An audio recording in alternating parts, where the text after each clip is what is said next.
Hello friends, आज हम बात करेंगे मोटिवेशन हाइजीन थ्योरी की बारे में बात करेंगे। ओके, ये जो थ्योरी था ये फ्रेडरिक हार्जबर्ग ने दिया था। This theory of motivation was proposed by psychologist Frederick Herzberg. This theory is also known as the two factor theory. Okay, इसको टू फैक्टर थ्योरी भी बोलते हैं, इसको टू फैक्टर थियरी भी बोलते हैं और डुअल फैक्टर थियरी बोलते हैं। ठीक है ना, चलिए इसको देखते हैं। Harzberg in the late 1950 developed this motivational theory.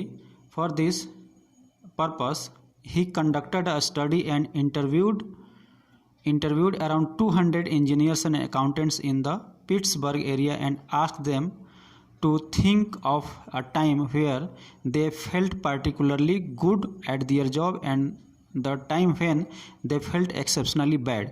तो उनके बारे में पूछा गया कि वो अपने वर्क प्लेस पे कब अच्छा फील करते हैं और कब बैड फील करते हैं। ठीक है ना, और वो पिट्सबर्ग एरिया में एक्सपेरिमेंट किया था उन्होंने।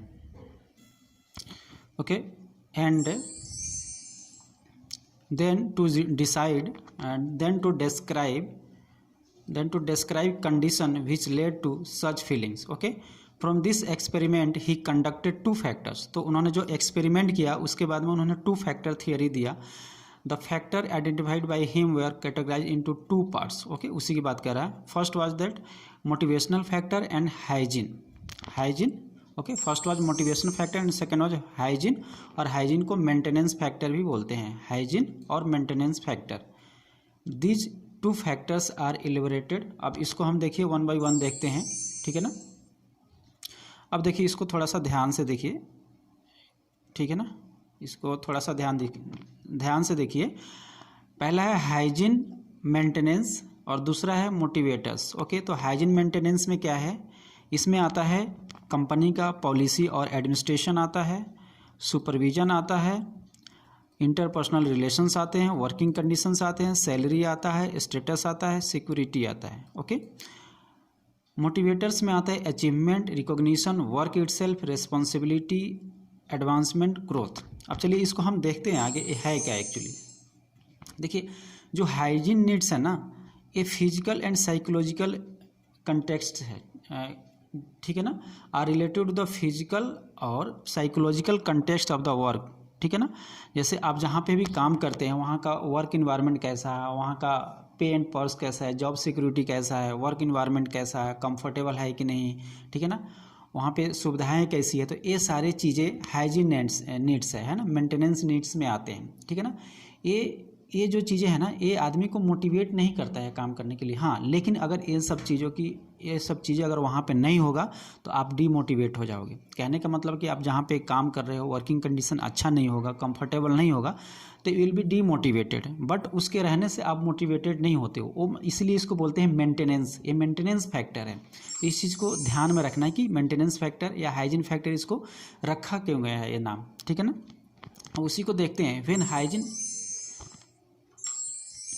When hygiene factors are in place, these factors result in general satisfaction। ठीक है ना, ये मोटिवेटर्स नहीं है, ये जनरल सेटिस्फैक्शन की बात करेगा। ठीक है ना, general satisfaction, prevention of dissatisfaction. अगर ये नहीं होगा तो आप डिससेटिस्फाई हो जाओगे, तो प्रिवेंशन ऑफ डिससेटिस्फैक्शन। उसके बाद में मोटिवेटेड नीड्स जो है ये आपको मोटिवेट करता है, हाईली मोटिवेट करता है। Are related to the nature of work itself, है ना, ऑटोनॉमी, मतलब कि आपको कितनी आज़ादी है काम करने का, नेचर ऑफ वर्क कैसा है।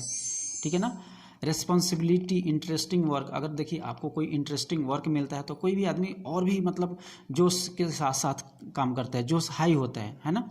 तो इसमें भी क्या है कि जब मोटिवेटर फैक्टर्स होता है तो क्या होता है, जब आपको चैलेंजिंग वर्क मिलेगा तो आप हाईली मोटिवेटेड हो जाओगे, आपको हाई सेटिस्फैक्शन मिलेगा और आपका कमिटमेंट भी हाई होगा। ठीक है ना, अब बात करते हैं हाइजीन मेंटेनेंस फैक्टर्स की। फिर से बात करते हैं। Are such factors which don't motivate employ but the absence of such factors cause serious dissatisfaction.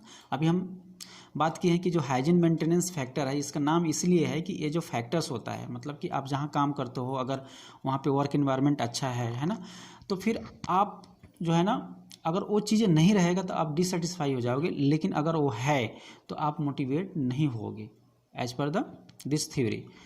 The presence of such factors prevent dissatisfaction and maintain certain level of motivation. ये maintain रखता है ना, ये मेंटेन करना है, इसीलिए इसका नाम है मेंटेन हाइजीन। बट